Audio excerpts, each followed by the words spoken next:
Suresh Madhavan joins us, Managing Director with UBS Securities. So Suresh, good morning. Thank you for joining us. Suresh, would you agree with my assessment that Reserve Bank of India this time around for a change, they've done a great job of expectation management? The opinion on the street on what Reserve Bank of India could do is actually divided this morning. Yeah, good morning, Nikunj. I think, I would tend to agree with you. I think they have done a pretty good job in terms of laying out what they are looking out for.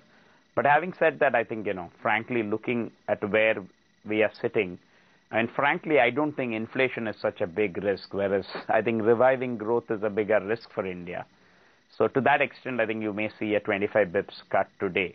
But yeah, clearly, I think the RBI has laid out and articulated their views pretty well. And I think, one of its main jobs is to signal for inflation expectations. And I think they have done quite a good job because, earlier, I think last year, I remember RBI cutting 50 bips, and after that, they haven't really moved.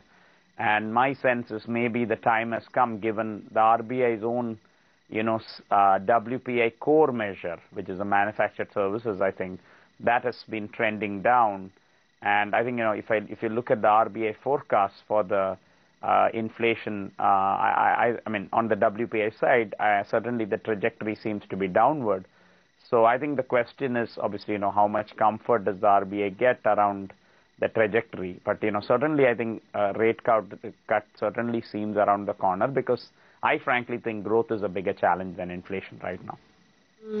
Suresh, what about the market though? Considering it seems like a 25 bips cut is something that the market is already priced in. And what if the RBI actually delivers on those lines?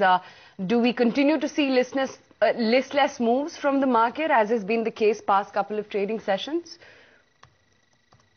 Yeah, see, look, I think, it's very difficult to predict the day-to-day movements. But I think first off, I'm pretty constructive about this market, because I think, we may think 5.5 or 6% for next year, or 6.5 for next year may be too low. But in a world where growth is at a scarcity, 5.5 and 6 and 6.5 are not such bad numbers. And I also think the government seems to have really woken up, particularly the finance minister seems to be on an overdrive in terms of at least announcing various things. The intent is pretty good. And I do expect, I think, flows to continue to keep us up. And, look at valuations. Valuations are not stretched at all. So I do think that, the markets will tend to be, obviously, I don't know about the next 2 days, but I think over the next 6 months, things should get better for Indian stocks, simply because I think we have, obviously, the risk on globally with the liquidity provision. And you also have the Indian government, which is on an offensive in terms of announcing reforms. And if a rate cut comes through, certainly it will come through in the next 6 months. I do expect the markets to do better from here. So I think if you take a slightly medium-term outlook on the market, we are pretty constructive on the Indian stocks. Yeah. Suresh, whereas large cap stocks are holding on, are you a bit worried about market internals? The mid cap stocks have caved in. If I look at the market breadth, despite such strong and robust news flow, is literally all over the place. Yeah, I think so. Look, these are all part and parcel. I think India has become a bottom-up market clearly. And that is why, I think a lot more attention needs to be paid on stock specifics, just not the broad index, which is more a sentiment indicator than anything else. So I would say that, I think there are still a lot of strong bottom-up stories in India. And I think investors are better off focusing on them rather than, getting too worried about, playing the market itself, I would think. Suresh, the stock which we've discussed at length is Bharti. My compliments, you've got your call absolutely right. But closer to 340, 350, do you think the big move in Bharti is behind us, and now Bharti will move pretty much in line with its earnings growth? See, I still want to stay very positive, simply because I think, look, this is a company which has been a big laggard for the last few years. The corporate governance is pretty good. And we are beginning to see some pricing power come back, which is what we premised our buy call on. So I would tend to think that, the earnings momentum could turn fairly positive. So I would be very constructive on this name for this year, because not only do you get earnings momentum, but if people start seeing earnings momentum, there could be a re-rating as well. And the stock is still under-owned, I would say, relative to its history, but whether it is by foreign investor or domestic investors. And I do think, pricing power coming back is a fairly big trend shift, which could, I think, continue to drive the company forward. Because if you look at even Idea versus Bharti has been a significant underperformer. So to that extent, I think there is a lot more catch-up to do. I won't be surprised if the company continues to do well from here, and it's up like 25-30% this year, even from these levels. Suresh, post the earnings, you've upgraded Maruti now to a buy. How would you pit it against a Tata Motors, where you've cut the long-term expectations? See, I think we have been positive on Maruti for most part. I think around 1500 we became a neutral, but obviously, given the surprise in margins and given obviously the yen depreciation, I do think, it's a good, it looks good for another maybe 20 to 30% move from here. That's why we upgraded. On Tata Motors, I think we have always, in the recent past, we haven't had a very favorable recommendation on the stock. The stock seems reasonably range bound between, I think, 250 and 320, 330 or whatever. But I think there we have always had issues with respect to some of their accounting policies, which you can adjust for. Plus also, comparables in terms of global peers, etc., given a large part of the value comes from JLR. So it's a name which we are still not very positive on, whereas Maruti we are still positive on, even at this stage. Right, and your price target is 2000 for Maruti. It is at about 1600. So you are not bullish, but you're extremely bullish on Maruti.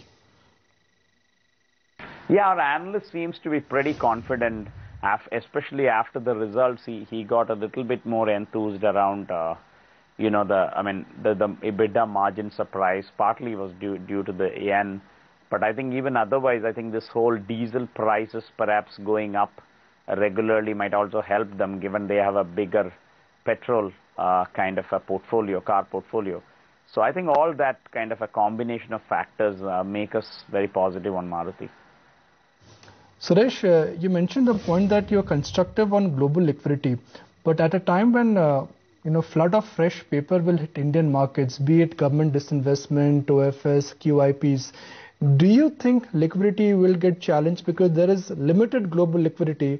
A year ago, there were no opportunities or avenues to channelize that money, but now there are options. Yeah, no, I think I agree with you that, some of the liquidity will be absorbed by primary because, the government has a decent divestment pipeline. Certainly, if the markets were to stay strong, I'm sure a lot more companies, smart Indian promoters, would like to raise money for a rainy day. So all that will come in, and I think that is how a bull market kind of develops. So I don't think that is necessarily very negative, because obviously that does improve if companies are able to finance and invest. I think that does improve economic growth, earnings growth, etc. in the medium term.